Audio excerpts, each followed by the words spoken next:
Today, I will be making a price support pie. What is a price support pie? It is a pie made with ingredients that have traditionally been subject to price supports from the United States. I will talk about how the US government has used price supports to protect the domestic farming of the main ingredients as I prepare them. Because I'll be talking about US price supports, it makes sense that I should make an apple pie. I was inspired to make this pie because price supports are an interesting area of international economic policy. The United States has an especially interesting history with price supports that deserve special attention. The first ingredients are apples. Apples have been subsidized by the United States to the tune of $262 million from 1995 to 2016 through the Apple Market Loss Assistance Program.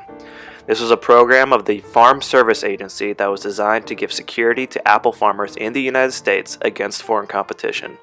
The program used market loss payments, which are direct payments to farmers, to help them recover lost income. Lost income was determined by a set amount of apples the farmers expected to sell at a specific price. Next is sugar. The U.S. sugar lobby has been a notoriously powerful influence in Washington, D.C. Through the U.S. sugar program, sugar producers have been able to sell at a guaranteed minimum price. They do this mostly through strict sugar quotas.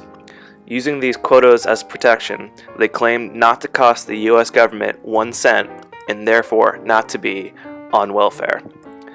This is incorrect because the quotas come at a cost to U.S. sugar consumers, which is almost everyone.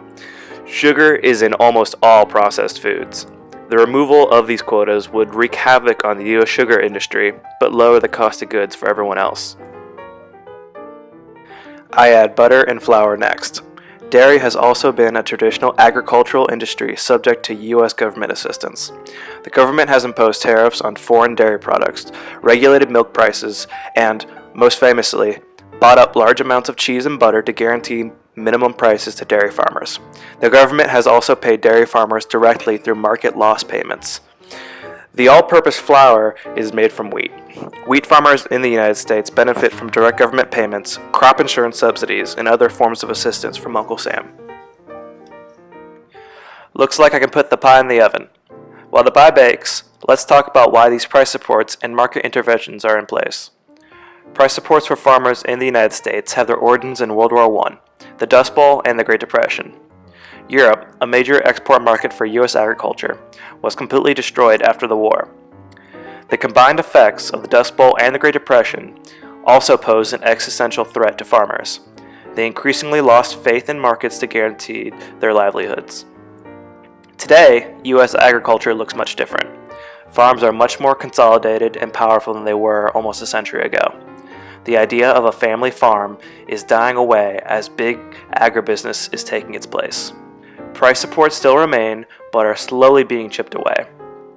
The continued support of such price supports is mostly due to the overrepresentation rural states have in Congress because of things like the nature of the Senate. Rural states with low populations get the same amount of representation as more populous states, so rural interests get more bang for their buck. How do these policies compare to those abroad?